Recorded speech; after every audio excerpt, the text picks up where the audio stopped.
नमस्कार दोस्तों, स्वागत है आपका मेरे चैनल सनातनी हिंदू व्रत कथा में।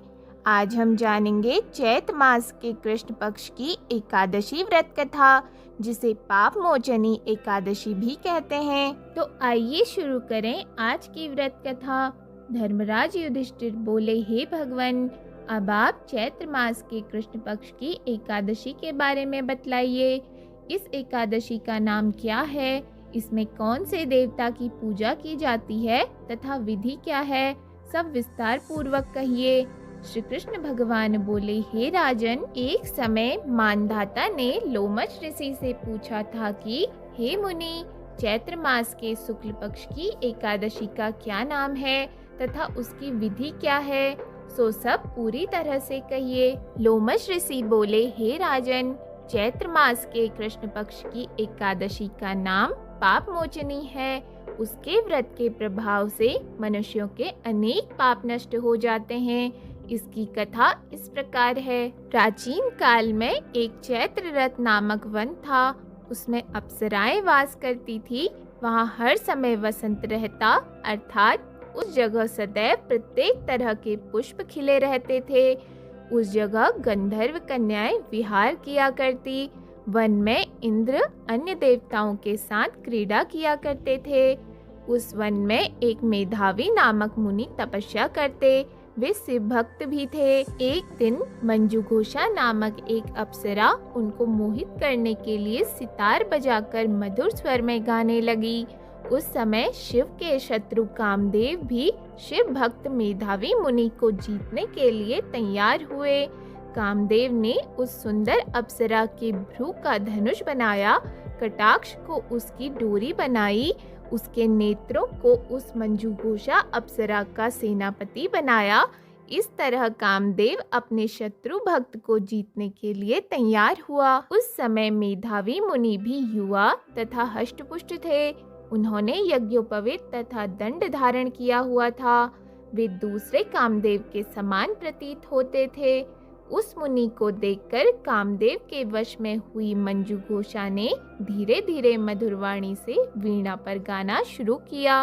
तो मेधावी मुनि भी मंजुघोषा के मधुर गाने पर तथा उसके सौंदर्य पर मोहित हो गए। वह अप्सरा उन मुनि को कामदेव से पीड़ित जानकर उनसे आलिंगन करने लगी। वह मुनि उसके सौंदर्य पर मोहित होकर शिव रहस्य को भूल गए और काम वशीभूत होकर उसके साथ रमण करने लगे। उस मुनि को काम के वशीभूत होने के कारण उस समय दिन रात्रि का कुछ भी ध्यान न रहा और बहुत समय तक रमण करते रहे। तदुपरांत मंजुघोषा उस मुनि से बोली कि हे मुनि, अब मुझे बहुत समय हो गया है, अतः स्वर्ग को जाने की आज्ञा दीजिए। उस अप्सरा के ऐसे वचन सुनकर मुनि बोले, हे सुंदरी, तू तो आज इसी संध्या को आई है, अभी प्रातःकाल तक ठहरो। मुनि के ऐसे वचनों को सुनकर अप्सरा उनके साथ रमण करने लगी और बहुत समय बिता दिया। फिर उसने मुनि से कहा, हे देव, अब आप मुझे स्वर्ग जाने की आज्ञा दीजिए। मुनि बोले, अभी तो कुछ भी समय नहीं हुआ है, अभी कुछ देर और ठहरो। इस पर वह अप्सरा बोली, हे मुनि, आपकी रात्रि तो बहुत लंबी है। अब आप सोचिए कि मुझे आपके पास आए कितना समय हो गया। उस अप्सरा के वचनों को सुनकर मुनि को ज्ञान प्राप्त हुआ और वह समय पर विचार करने लगे। जब रमण करने से उनका प्रमाण 57 साल 7 माह और 3 दिन ज्ञात हुआ, तो वह उस अप्सरा को काल का रूप समझने लगे। वह अत्यंत क्रोधित हुए और उस तप नाश करने वाली अप्सरा की ओर देखने लगे। उनके अधर कांपने लगे और इंद्रियां व्याकुल होने लगी। तब मुनि उस अप्सरा से बोले, हे दुष्टे, मेरे तप को नष्ट करने वाली, तू अब मेरे श्राप से पिशाचनी हो जा। तू महान पापिन और दुराचारणी है, तुझे धिक्कार है। उन मुनि के क्रोध युक्त श्राप से वह पिशाचनी हो गई। तब वह बोली, हे मुनि, अब मुझ पर क्रोध को त्याग कर प्रसन्न हो जाओ और इस श्राप का निवारण कीजिए। विद्वानों ने कहा है, साधुओं की संगत अच्छा फल देने वाली है। इसलिए आपके साथ में मेरे तो बहुत वर्ष व्यतीत हुए हैं, अतः अब आप मुझ पर प्रसन्न हो जाइए।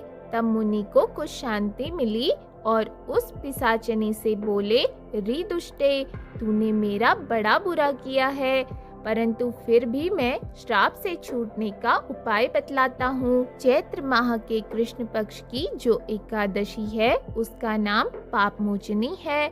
उस एकादशी का व्रत करने से तू पिशाचनी की देह से छूट जाएगी। इस प्रकार मुनि ने उसको समस्त विधि बतला दी और अपने पापों के प्रायश्चित के लिए अपने पिता च्यवन्य ऋषि के पास गए। च्यवन्य ऋषि अपने पुत्र मेधावी को देखकर बोले, रे पुत्र, यह तूने क्या किया? तेरे समस्त तप नष्ट हो गए। मेधावी बोले, हे पिताश्री, मैंने बहुत बड़ा पाप किया है और आप उससे छूटने का उपाय बतलाइए। च्यवन्य ऋषि बोले, हे तात, तुम चैत्र मास के कृष्ण पक्ष की पाप मोचनी नाम की एकादशी की विधि तथा भक्ति पूर्वक व्रत करो, इससे तुम्हारे समस्त पाप नष्ट हो जाएंगे। पिता के ऐसे वचनों को सुनकर मेधावी ऋषि ने पाप मोचनी एकादशी का विधि पूर्वक उपवास किया। उसके प्रभाव से उनके समस्त पाप नष्ट हो गए। मंजुकोषा अप्सरा भी पाप मोचनी एकादशी का व्रत करने से पिशाचनी की देह से छूट गई और सुंदर रूप धारण करके स्वर्गलोक को चली गई। लोमश मुनि बोले, हे राजन, इस पाप मोचनी एकादशी के प्रभाव से सब पाप नष्ट हो जाते हैं।